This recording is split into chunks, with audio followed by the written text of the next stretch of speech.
Hey everyone! I've created a new channel to explore even more amazing stories, which will also serve as a backup channel. I love to have you all in joining me on this new adventure.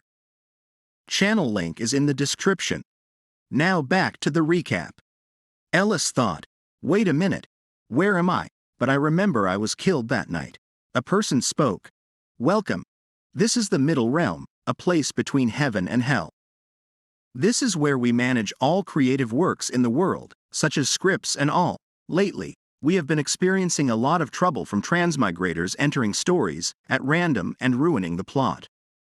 The next moment, Ellis woke up and thought, that man, but the old man did not explain anything, before asking me to transmigrate as the villainess of this story and save their agents.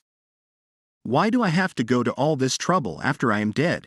But she did remember him saying, the man who will be transmigrated as the Grand Duke will help you in your search. Grand Duke is a famed agent of the upper realm with 500 years of experience. Won't bother you as long as you act out the scenes written in the script. He is not one to mix work with pleasure, and he is known to be cold and indifferent. Then she remembered, at night, he did not seem cold or indifferent. He was not like that at all, and yesterday, we even consummated our marriage. Oh, really? Is that man the same one? One thing was certain, he is not the agent known for being cold and indifferent, so I have to find out what became of that agent. The Duke asked, are you awake? Do you feel better now? Ellis replied, I feel uncomfortable down there. I would like to wash myself. Then she thought, don't tell me it made him horny. No, I'm going to faint if we do it again. The Duke said, I will have them prepare the bath for you. After some time, she thought, well, anyway, the male lead has not left the castle yet. The next scene is a luncheon with the male lead. Then she thought, he is almost too affectionate. I thought marriage between nobles was only a formality, but he is a great and loving husband. Then she looked at the screen and thought, I am the sister-in-law who turns the life of the female lead into a living hell. I can't believe I am such a petty villain. In fact, I am just a supporting character. I'd better go over the script while I have time. The male lead, her immoral lover, stood right outside the door because he secretly loves the Grand Duchess's sister, so that means Lucas, who is the male lead, and I am the Grand Duchess, a supporting character in the novel. We are step-siblings. In the next scene, Ellis asked, is my brother still here? The Grand Duke replied, he insisted on seeing you before he leaves. Then she thought, in my first life, that idiot who murdered me, that bastard, why did he suddenly decide to kill me anyway? And why did he kill himself right after I died? After that, the maids came and said, Your Grace, let us help you get dressed. Ellis thought, I get to enjoy the benefits of being a wealthy noble. I look exactly the way I did in my past life, other than the color of my hair and eyes, and I even got 10 years younger. I feel like I am 19 again. The Duke came and asked, aren't you tired? Ellis replied, I am fine now. I got to sleep in, thanks to you. The Duke asked, then shall we dine together? Ellis replied, yes, I would like that. The Duke said, you seem to be very close with Sir Lucas. Ellis replied, yes, I am. He always took good care of me as my older brother. Then she thought, I can see he's jealous. The Duke stated, I am here to take care of you now. I will do everything I can so you will learn to rely on me. Ellis replied, and likewise, I will do my best to please you as your wife. He is a good husband. I like that man. Then she thought, the scene is starting. So that is Lucas, the male lead of this story. He is the vice captain of the Imperial Guards. Ellis spoke, brother, I was worried you might have left already. Lucas replied, how could I leave without seeing you? I hope you were not too scared last night. Ellis said, I am fine. Everyone has to go through it at some point anyway. Ellis thought, why does he remind me of a rookie actor who is too anxious about forgetting his lines, that he can't put any emotion into acting? Ellis asked, you will visit me often, won't you, brother? Lucas replied, would you like that? Ellis thought, this is the part when he feels touched by my words. This guy is way too different from the male lead he is supposed to be. Ellis asked, Am I asking too much of you, dear brother? Then she thought. Just think of him as a rookie actor. This is not the first time I have had to work with rookies on set. Lucas asked, are you crying? Ellis thought. Now he is supposed to come over and console me by gently patting my shoulder. Lucas said, I will come by at any time, so don't cry. Ellis thought, that settles it. He is the agent from the upper realm. In the next scene, Lucas said, something went wrong. Ellis replied, yes, I think you are right, so you are the agent from the upper realm, who was supposed to transmigrate as my husband. Lucas said, yes, and you must be the investigator from the middle realm. Ellis replied, yes, but it's only temporary. Lucas asked, what was your occupation before you died? Ellis replied, I was an actress. I was quite popular too. How did you end up in that body? Lucas replied, I don't know either. I tried to enter the body of Black Frusen, the Grand Duke, but an unknown error occurred. It blasted a shock to my spiritual body, and I fell unconscious. When I came to, I found myself in this body. Ellis thought, we are doomed. Then asked, is it possible to transfer bodies? Lucas replied, I would have done that ages ago if it were possible. Ellis told him, stop pulling your hair out. Lucas stated, this will be the first dent in the 500 years of my flawless career. I desperately need your help. That's why I took the risk to come to you. Ellis asked, I wish I could help. But what could I ever do for you?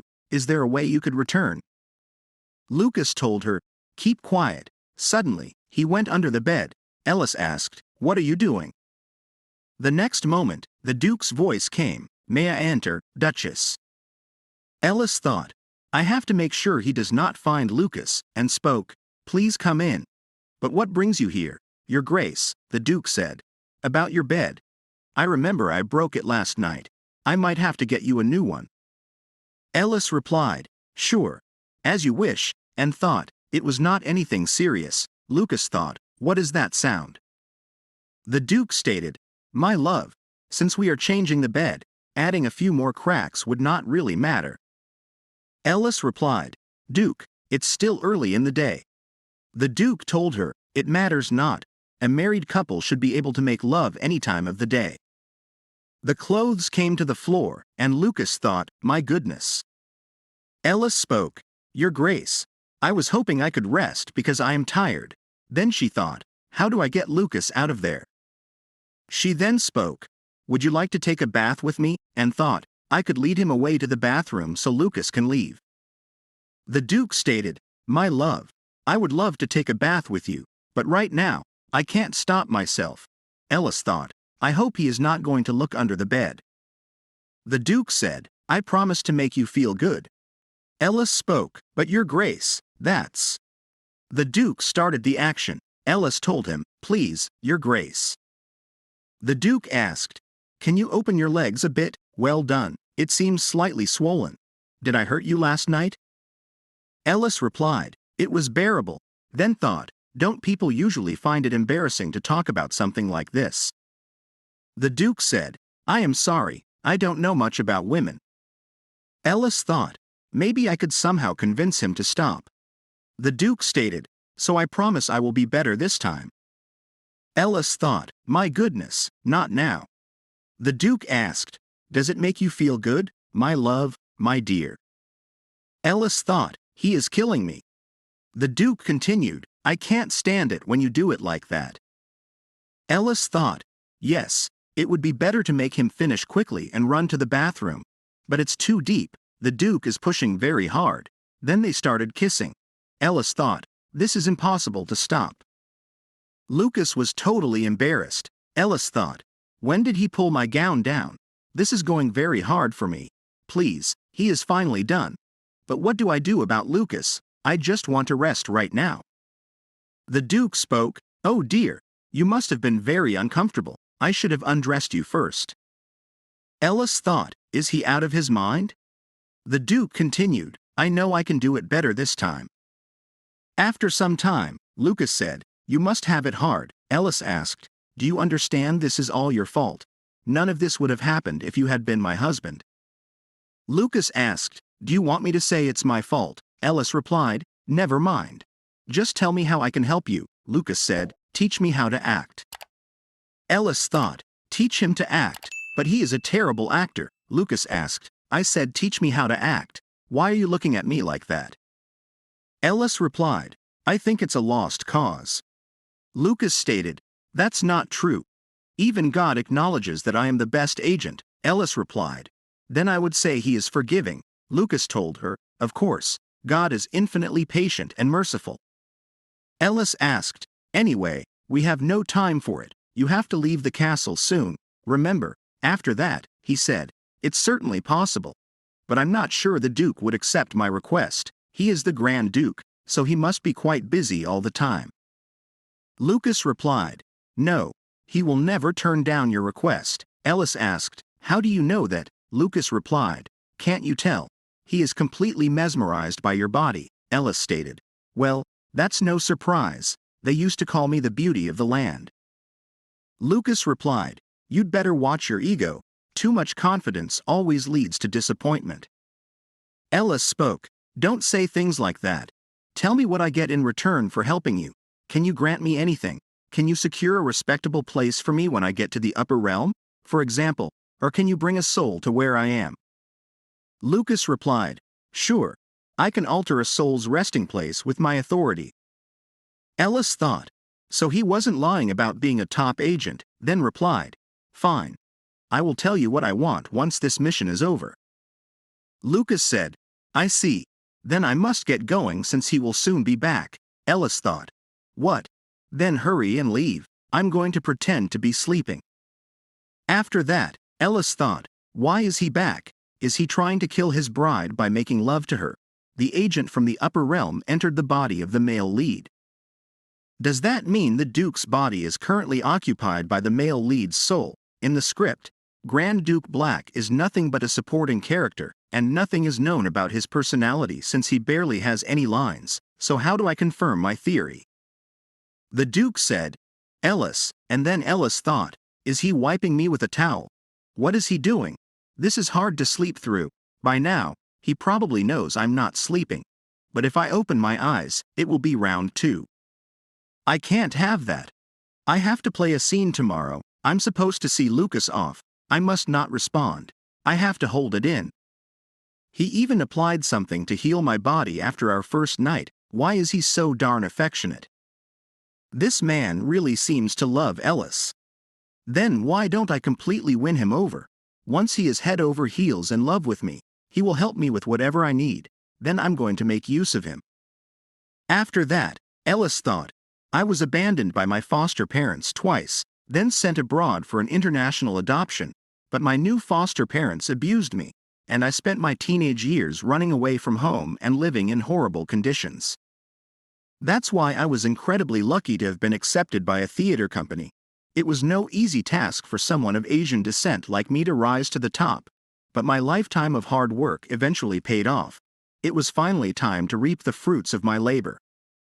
But then my health suddenly deteriorated. The doctor said, you have about 1 to 6 months to live at best. Ellis thought, I could not believe what the doctor told me. None of it was fair.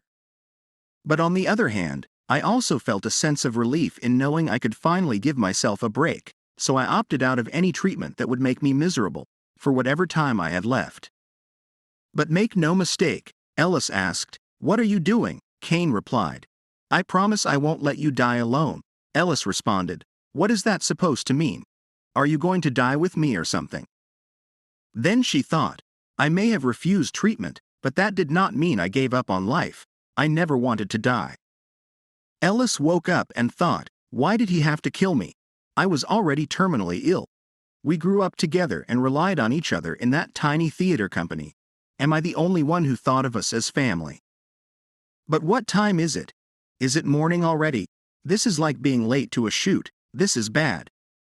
In the next scene, Ellis asked, why are they both in the training grounds? The head maid replied, apparently, our knights passed them for a sparring match. Ellis thought, were they sparring while waiting for me to arrive? Well, they said he is a top agent, so he must be skilled with the sword. The Duke came and asked, my love, you seem tired. Why didn't you sleep in? Ellis replied, no, I'm fine. but I must have dropped right to sleep last night. The Duke spoke. I apologize. I even promised not to be rough on you. And yet, Ellis thought. Wow. Now he is sorry after being so rough the other day, she asked. I heard you skipped breakfast because of me. The Duke said. I did not know when you would wake up, so I chose to wait. Ellis said. Next time, please have your breakfast. I wouldn't want you to starve like this. The Duke stated. That's fine. I'm glad I can wait for you. Please don't worry about me. It doesn't bother me at all. After all, we are family. You are the only family I have, my love. Ellis thought, family, this is just a setup, but I guess it's not so bad. This is not the time to get sentimental. I had better focus on my mission. Lucas spoke. I am so glad I got to see you before I go, the Duke stated. I love you. Then to Lucas, shall we get going then? After that, Lucas thought, this is the scene where I am supposed to look at the couple and get jealous. Because I must wish them a happy life, despite losing Ellis, the love of my life. Well, I can't say she is the love of my life, but I did lose a partner who could have been very useful. Ellis thought, Lucas has so many lines and things to do as well. I would have had almost nothing to do if I was the Duke. Lucas spoke. I will be on my way now. I wish you happiness. May I speak to my sister in private before I leave? The Duke replied. Fine. Then, after some drama, Ellis thought, that's enough, just move on to the next part. This is the scene where my emotions get the better of me, and I end up kissing him. Lucas thought, I guess I could just touch lips. Ellis thought. What is this? Are you kidding me? A peck on the lips. Is that it? What are we supposed to be? Little children. Watch and learn. This is how you do things, Lucas thought. Why does it taste so sweet? Ellis thought. He is a fast learner. The next moment, Lucas opened her clothes. Ellis told him, no, please don't do this. Then the Duke came and asked, what do you think you are doing? Lucas did not expect him to be here. The Duke asked, you'd better explain. Ellis replied, nothing happened. He got slightly emotional, that's all. The Duke asked, are you sure? Ellis replied, yes, I am, then said, you should get going now. After that, Ellis thought, I guess I will have to do as Lucas suggested so I can meet him again. But how am I going to convince Duke Black? The Duke asked, are you all right, my love? Ellis replied, yes, I am fine. Ellis thought, I can't believe Lucas grabbed me by the clothes back there. He was supposed to loosen my cape. That's how the scene was supposed to go. But he yanked the whole thing up when he couldn't untie it, and it looked as if he was trying to threaten me. The Grand Duke in the story of the immoral love is a supporting character who doesn't have much of a role other than fulfilling his duties as a husband. But he is ruthless to anyone who tries to harm his wife, and the Grand Duchess uses that trait to get him to do her bidding. That's how the Grand Duchess puts the female lead in danger over and over again. But if I hadn't jumped out to stop Duke back there, the story would have changed due to the Grand Duke and the male lead fighting each other, and I don't ever want to see violence again. No matter what the reason. The Duke said, it's late, we almost missed lunch, we should head in. In the next scene, Ellis thought, I was so startled when the Duke burst in. I had better work on staying calm whenever Lucas does something unexpected. Never mind that time. I almost burst out laughing back there, but at least Lucas learned how to kiss pretty well in that short time. I think I know how to teach him now. The Duke stated, all of you, leave us until the food is ready. Then he asked, why do you like him when he treats you like that? Ellis thought, is he angry? Was he keeping it in the whole time because the servants were around? The Duke again asked, answer me, does he mean so much to you that you would laugh and cry over him? Ellis thought, how am I supposed to answer that? The Grand Duke and Duchess never argue in The Immoral Lovers. Then she replied, that's because he is my family. The Duke stated, now I am your family. Ellis thought, I never denied that. Why is he so angry about it? The Duke continued, I can't believe you came to the knight's training ground to see him when you are dressed like that. Ellis thought, but it's not like this is inadequate. The Duke said, you might as well have been naked. Ellis replied, please don't. The food will be served soon, the Duke stated. No one will make an issue out of a married couple having a conversation. Then he started to take action and asked, "You're already wet, is it because of me?" Or, Ellis thought, "I hope it doesn't show that I kissed Lucas." The Duke told her, "Don't look elsewhere." Ellis spoke. "No. Wait," Ellis thought. "He is unstoppable once he gets all emotional. If I tease him and get him all worked up, I bet I can make him feel so sorry about it later." "All right. He seems quite fired up now. Now you will have to say yes to my favor, although my body will suffer for it."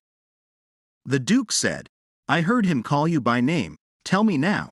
What did you call him when you were all alone?" Ellis replied, "I just called him by his name." Ellis thought, "It's too deep." The Duke asked, "Are you sure you don't call him anything else?" Ellis thought, "No. I already told you I don't call him anything else." The Duke said, "I can satisfy you better than he ever could." Ellis thought, "Yes, I agree, I don't question it at all." The Duke asked, "What would you have me do so you will fix your gaze on me? I, Black, am your husband. Remember." Ellis thought, "Wasn't he angry, but I can't see his face." The next moment, the Duke rolled her over, and then the action started. Ellis thought, "I feel like I'm about to faint." It's like he didn't have to stop. In the next scene, the Duke spoke. "I apologize. I overdid it. My love." Ellis thought, "Come on.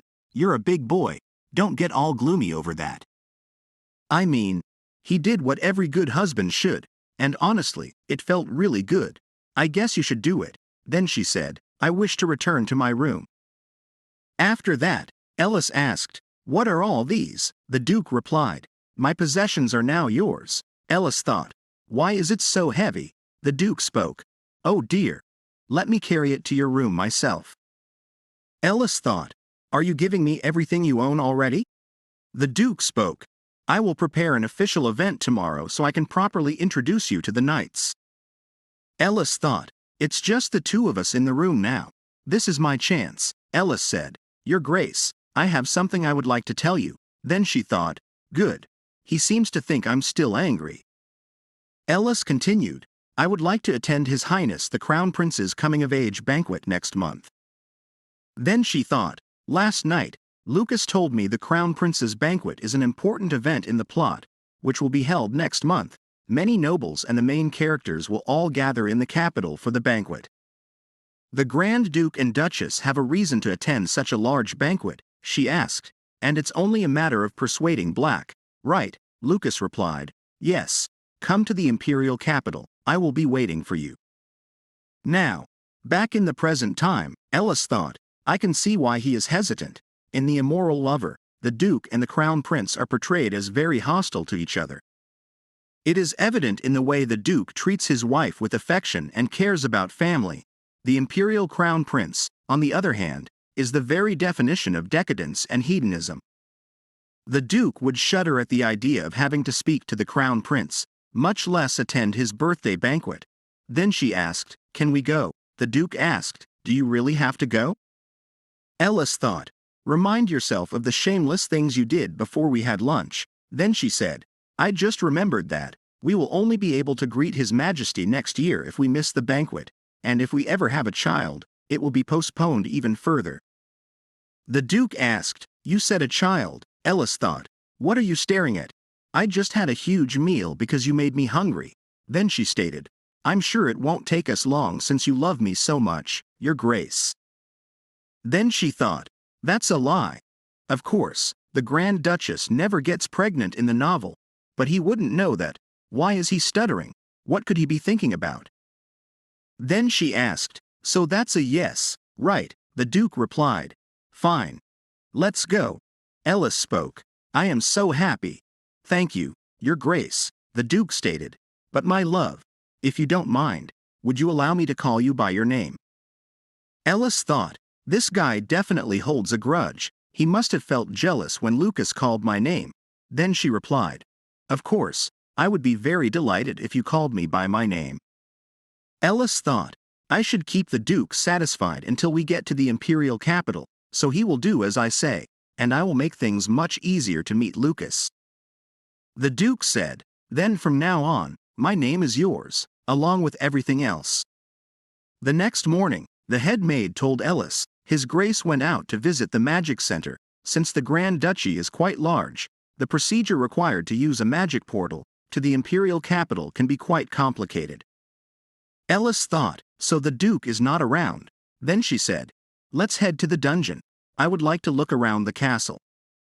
Ellis thought, I should use this opportunity to look for the investigator of the Middle Realm. Then she thought, what is that? What is down those stairs? The head maid replied, "Down there are the cells where we hold terrible criminals. This is no place for someone as refined as you, Your Grace." Ellis said, "As the Grand Duchess, I have a duty to know the castle inside and out," she thought. Who knows if the investigator might be down there? After that, she thought, I guess I won't find anyone there. Besides, why would they just sit in a cell like a fool? Suddenly, she heard a voice. Then Ellis thought, the cells were empty because it is so dark down here. She is so young. She barely looks a year over 16, the head maid said. She used to be a maid in the castle, but she was caught doing something suspicious in His Grace's office. Mary said, I have been wrongly accused. I was not doing anything. Miss Ellis then shut her mouth. Ellis thought, that maid was sent to prison before I ever got here. So how did she immediately recognize me? In the next scene, Ellis asked, "Tell me what happened." Mary replied, "She is the investigator of the Middle Realm." Mary wept, "I can't believe you are here. I feel like I am dreaming. I am your biggest fan. I have watched all of your movies." Ellis spoke, "I can see how you recognized me. Now tell me what happened." Mary replied, "Well, there was something suspicious about the Grand Duke, so I tried to investigate him. The Duke is known for his cold gaze and look. That is what he is supposed to be. But something was not right." Ellis then told her the whole story about how someone else is in the Duke's body. Mary replied, "I have no idea about this because I was arrested before the investigation." Ellis spoke, "You should return to the Middle Realm." Mary replied, "No, I can't do that. I can't leave you to survive out there all alone." Ellis stated, "I am sending you back, because keeping you around might actually put me in danger." Mary said, "But I know many investigators." Then she started telling their names. Ellis stated, "Okay, so you are helpful. I will tell the Duke to assign you as my personal maid."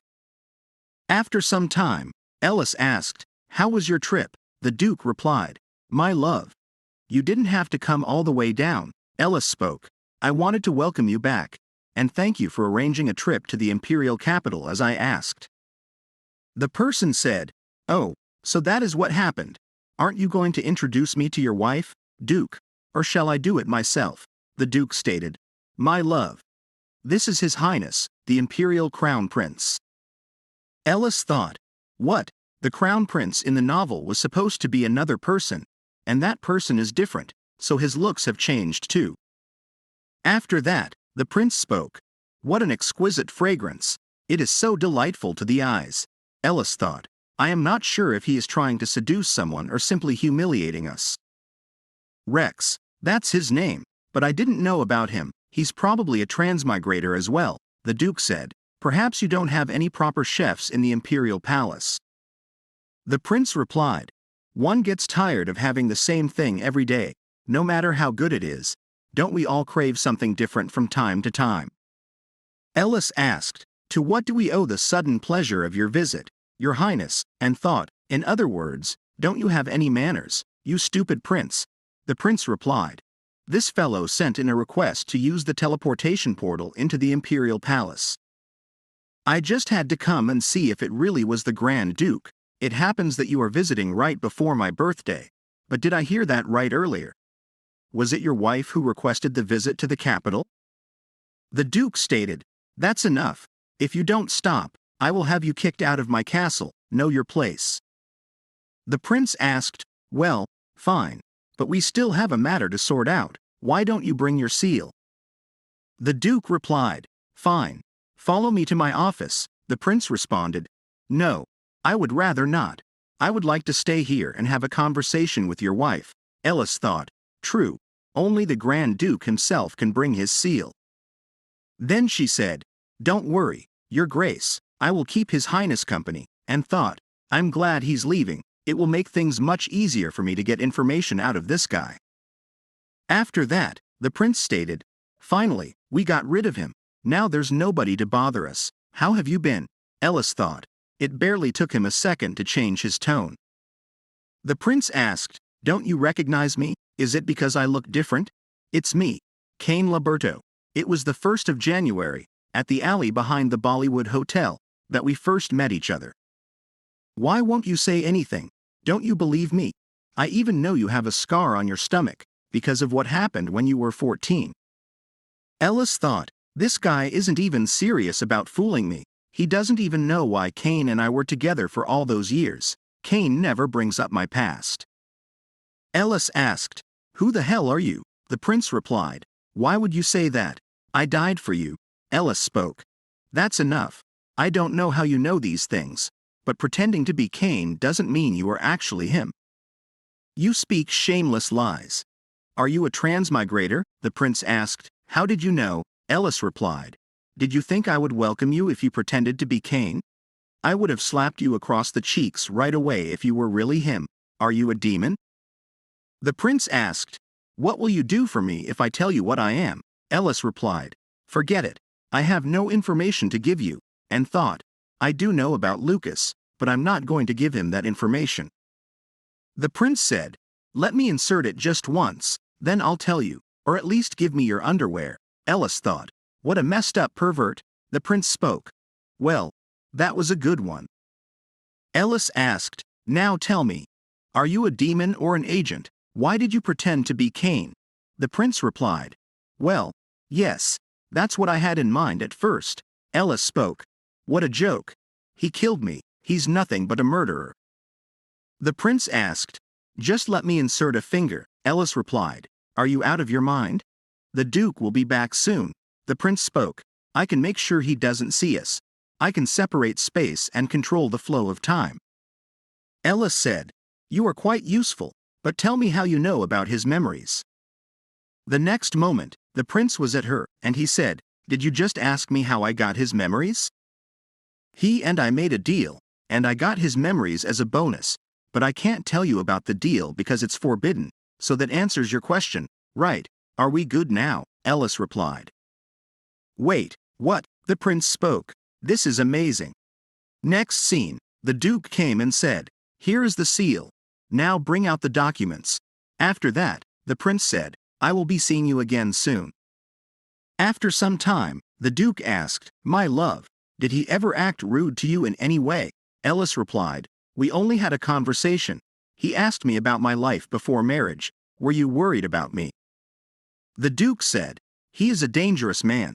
I must suggest you stay clear of him." Ellis replied, "Okay, I will keep that in mind." Then she thought, "No, I will have to see that demon again soon, so I can find out about the deal he made with Cain." Later that night, Ellis thought, "I need to prepare some things before I mention Mary to the Duke. Yes, I would like to bring His Grace some late-night snacks. Can you prepare something?" The head maid replied, "Of course, I will prepare all the best things. I shall prepare a simple dress to wear as well." A few minutes later, Ellis thought, the head maid can surely take a hint, and she does her job really well. Then she asked, "Are you sure I can leave the room dressed like this?" The head maid replied, "Don't worry about anything. I will make sure the third-floor hallway is clear." Ellis thought, he will have to be either impotent or simply not into women. If I can't seduce him with this, the Grand Duchess probably won't try to seduce her husband first unless she is drunk. I will have a glass of wine so it doesn't seem suspicious. It was a good thing that nobody was around. The Duke came and asked, "Are you here to see me?" Ellis replied, "Yes, you're busy." The Duke said, "No, not at all. Please come in. I will finish everything in a minute. Can you wait for me on the sofa?" Ellis answered, "Yes, I can. Take your time." Then she started posing. Ellis thought, "Good. He seems shocked enough." The Duke asked, "Did you come all the way here in that dress?" Ellis replied, "Yes, I only meant to drop by before I go to sleep. And there is no one in the hallway." The Duke asked, "Are you all right?" Ellis replied, "No, I feel somewhat blue. I just feel sad and lonely, and I couldn't go to sleep. The Duke responded, I am here for you. Ellis hugged him and said, I feel so honored because you are so nice to me. But I know a Grand Duchess should always be strong. Then she thought, that settles it. He is into women and is definitely potent. Then she continued, I apologize for acting like this, I must be drunk. The Duke told her, no, please, don't say that. I am glad you told me how you feel. I want to be the one to console you. You don't have to hide anything from me. As your husband, I will always love you, no matter what you do or how you feel. Ellis thought that he is just way too affectionate. I had better stop thinking about things and start focusing. This is all part of the act, she said. Please make me feel better, I need you. He replied, if you insist, I must oblige. Then they started kissing. Ellis said, please hug me. So the action starts, Ellis thought. Seriously, why does he love the Grand Duchess so much? I mean, it's kind of cute. He is so amazing. He is so good. Ellis asked, wait, I am going to fall. Duke replied, everything will be fine. I want to leave traces of you everywhere in my room. That way, I will always think of you, Ellis said. That was too sudden. Please wait. But the action was now at its peak. Next scene, Ellis said, that's how I ran into Mary by chance. Mary is a distant relative of a maid working for my cousin's husband. She used to be like a younger sister to me back in Clanton March. She can be quite clumsy, but I know she would never do anything bad. And she thought, he has such a big chest. The Duke replied, don't cry. I will give orders to have her released first thing tomorrow. Ellis asked, will you do that for me? The Duke replied, I promised I wouldn't ever make you feel lonely. Didn't I? Ellis thought, see, the best negotiations are made in bed. The next morning, Ellis stated, I got the permission. You will be my personal maid from today on. Mary replied, thank you, Ellis said. Now get ready. We are going to meet the Duke and greet the knights. Mary stated, so this is how my mission begins. Ellis told her, no, it's not, so stop posing like that, and don't make that face either. After that, the Duke asked, did you get to catch up with her? Ellis wondered, why does he look like he is waiting for something? Does he want praise for what he did? She replied, yes, and it's all thanks to you. I feel much better having someone familiar around. Then she thought, fine. I will give you what you want. He is so easy to figure out. The Duke then introduced her to the knights. After that, he said, feel free to look around. I will go and talk with the knight captain. Ellis thought, what is that? Is that a light sword? It's just like the War of the Stars. I have always wanted to do a lightsaber scene. The sword started cracking. The next moment, the half part of the sword was heading toward Ellis. The Duke was shocked. Ellis opened her eyes and saw Mary grab the sword and shatter it. The Duke came and asked, are you all right? Are you hurt? Ellis thought, the Duke is shaking, which is understandable. I nearly died back there. I've already experienced that. But I don't want to go through that again. Ellis said, I am fine. Then thought, his hug is muffling my voice and making it sound like I am trembling. But I am really fine. The Duke asked, how can you tell me you are fine when you are all shaking? Ellis thought, no, you are the one who is shaking. And she thought, my goodness, what is he doing? There are so many people watching us. Ellis stated, I am really fine. So you can let go of me now, she thought. At least he did not notice what Mary did. Ellis said, thank you very much, you saved me. How is your hand? Mary replied, I am fine. This piece of steel is nothing. Ellis whispered, shut your mouth.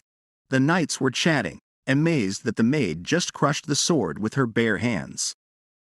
Ellis said, we will need to get your hand checked by a doctor. Go to my room and stay there.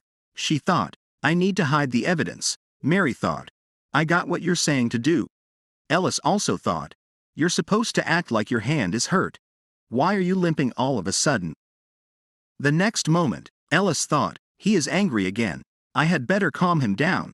The knights said, it's our fault, Your Grace, we deserve to be punished.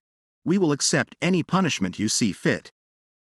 The captain stated, as the knight captain, I will take full responsibility for this incident, Ellis thought. If I don't do something, the Duke might kill them. Then she said, Your Grace, this is not their fault alone. I can't believe our knights were supplied with such inferior swords, even if those were only meant for sparring. In fact, my maid even managed to shatter the sword with her bare hand. The captain thought, but that was superior steel, even if blunt. Ellis continued, Luckily, no one got hurt today, but I will be really sad if our knights get hurt from one of those swords again. The Duke replied, You are right, my love. I will tell the supplier to raise the quality of the steel blunts used by our knights. Ellis thought. He bought it, and said, It's partly my fault for getting too close, so please don't punish anyone. The Duke asked, My love. But, Ellis continued, This is my first time meeting the knights, and I don't want them to hate me because someone got punished. The Duke told her, They would not dare. You are the Grand Duchess of Frusen. Next scene, Ellis said, Mary, thanks for what you did at the training ground, she thought. But that was close, people almost got suspicious of her. She said, Give me your hand. Keep this on for a few days. You have to act like you are hurt so they don't get suspicious, and thought, Is she a monster or something? After some time, Ellis thought, Seriously, I almost died back there. But what happens if I die here without completing the mission? Do I really die? What would have happened if I had not found Mary in the dungeon? Would anyone have saved me in that situation? Of course not. I might really end up dead if something like that happens again. I just told the Duke I am perfectly fine. This story can change at any time. Visiting the imperial capital is no different. It could easily lead to the story of the immoral lover. I had better rescue all the investigators. All of them have different special abilities, so keeping them around might increase my odds of survival. Ellis thought, You bastard. Is that Kane? No, it's the Duke. He startled me. What is he doing here? Then she asked, Are you having trouble falling asleep? She also thought, When did he change me into a nightgown? And what are all these things? She asked. What are those? Are you hurt? The Duke replied, Today, I really thought I lost you, Ellis said, but I told you I am fine. The Duke asked, How are you supposed to be fine with any of it? You almost died back there. How can you be so calm about it? Ellis thought, He is not in his usual state.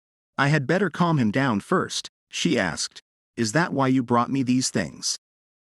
The Duke told her, My love, you are so tiny and frail, and I am so afraid that my touch might hurt you. Ellis thought, What? It looks like he's been here for some time, and yet, he didn't even use any of the things he brought, because he was afraid he might hurt me. Why is he so genuinely worried about me? Why does he love me so much? Ellis asked, Look at me, and thought, What makes him look at me like that? She continued, There is a way to see if I am hurt, and whether I will break at your touch or not. You can check me yourself. The Duke said, No. Ellis replied, That's right. I know your touch won't harm me. I trust you. Then they started kissing. Ellis stated, Now you can check my shoulders. You don't see any wounds, right? Now go lower. I am fine. Does that make you feel calmer now? Would you like to check even lower down my body? The Duke replied, Ever since our first night together, I can't stop thinking about how beautiful your body is. Ellis thought, It feels ticklish. Come on. That's enough already, she asked. Hurry, I want you. After some time, the Duke asked, Do you like it? Ellis replied, I love it. Then she thought, He is good at being gentle too. The Duke stated, I want you to know that you are very precious to me. Ellis thought, Why is he so desperate all of a sudden? He would probably do anything I ask him. He is way too easy to seduce. The Duke continued, My love, I will make sure you will never be in danger again. Ellis thought, How much he cares about me. If he keeps this up, I might end up falling for him. The next morning, Ellis thought, It's been quite rough, what with the incident yesterday and making love with the Duke all night, but there is something I need to go over today. So, both of them are brothers, supporting characters in The Immoral Lover. I didn't realize it the other day when they made the blade fly my way, but I checked the script this morning. and saw that they were actually mentioned in the story. Both of them spoke, "Please punish your grace," Ellis thought, "so he is Bart, and the other one is Alan. Between the two, the one I need is Bart Rutwath. He is a more skilled knight, who can even slash through a sword imbued with mana. In terms of skills alone, he is as good as the knight captain, but he often finds himself in trouble due to his emotional instability. On the other hand, his younger brother Alan is composed and meek. Their personalities make it seem like Alan would be easier to control, but there is a difference in the story. I'm sure I will have to take along a guard knight when I go to the imperial capital, but it won't be easy to meet Lucas in secret if I have too many guard knights around me. It would be perfect if I could win both of them over. They are both skilled." Ellis asked, "If I decide against punishing you, what will you do in return? If I forgive you, will you pledge your sword to me?" Bart replied, "If you will have me, I will offer my life to you and serve you with all my heart." Ellis thought, "Wow, it's as if he had been waiting for me to say that. The description of their personalities in the script is spot on." She asked, "Sir Alan, you seem to have a different opinion." Alan replied, "No, Your Grace, I wish to pledge my sword to you as well. However, I have already sworn my allegiance to His Grace, the Grand Duke, so I need his permission to switch my allegiance." Ellis told him, "Fine. You may go and speak to His Grace. After you do, I will put the two of you in charge of my protection." Sometime later, Ellis asked, "How come I don't get any convenient abilities like you?" Mary replied, "Usually investigators are supposed to get 1 or 2 special abilities. Don't worry, we can try to figure out what your ability is. I will help you find it." Ellis asked, "How can you help me find it?" Mary replied, "Well, for starters, why don't you try jumping off the balcony? Who knows, maybe you can fly."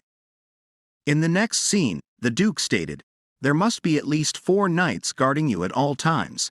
Things are different for you and me." Ellis replied, "But I am your wife." The Duke spoke, "Fine, but I will try to be with you as much as possible." Ellis thought, "It is not easy to get a good grasp of this universe through the script alone. I should keep myself informed so it does not cause any problems for future missions. I had better take a good look before we head to the capital." In the next scene, Ellis spoke, "There are so many shops here." The Duke replied, "Yes, you won't have any trouble finding anything you need. Some of the merchant groups run by House Frusen even have their own magic portal for transporting goods." Ellis thought, "Wow, magic is so convenient. That's why all the food remains so fresh." The Duke asked, "Now that you mention it, isn't Marquis Clanton quite skilled in magic as well? I was told he is the youngest ever graduate of the academy." Ellis thought, "Is he talking about my father? But I know nothing about that. I should send a letter to Lucas and ask him to send pictures and information about the Marquis and Marchioness. Just in case, I should also change the topic, before the Duke asks me more questions about my family." Then she asked, "So, what did you study there?"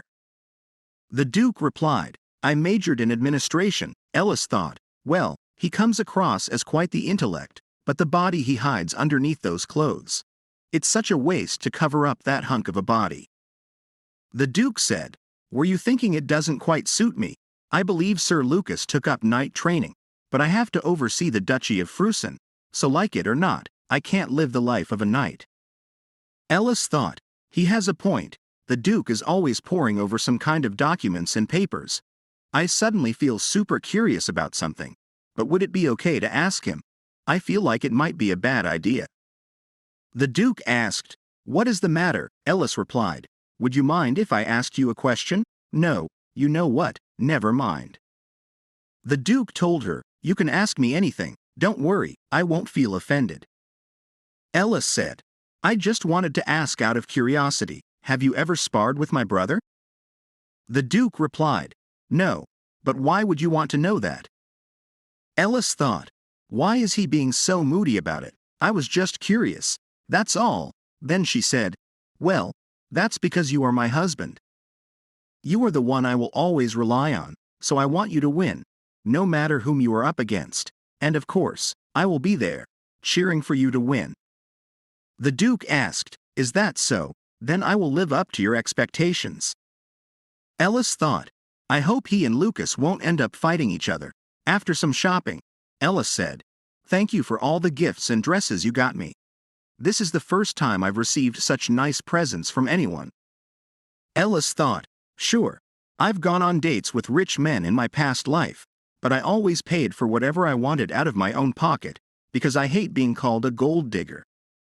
I always made sure to return any gifts I received with something of similar value, because presents always came with strings attached, and too many men tried to put me on a leash with their gifts. But I unconsciously put my trust in someone and was brutally betrayed for it. There is always an ulterior motive when people are nice or affectionate, and I still feel that way.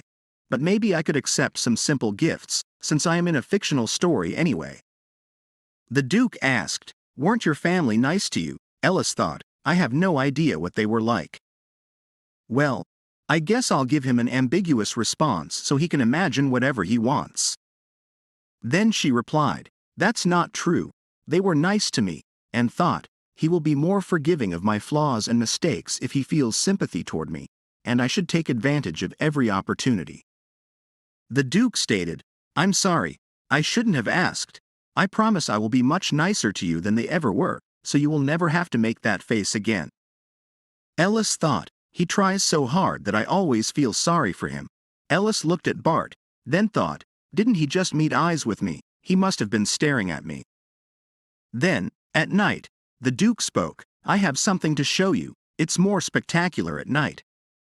After that, Ellis asked, isn't the forest off limits to the public?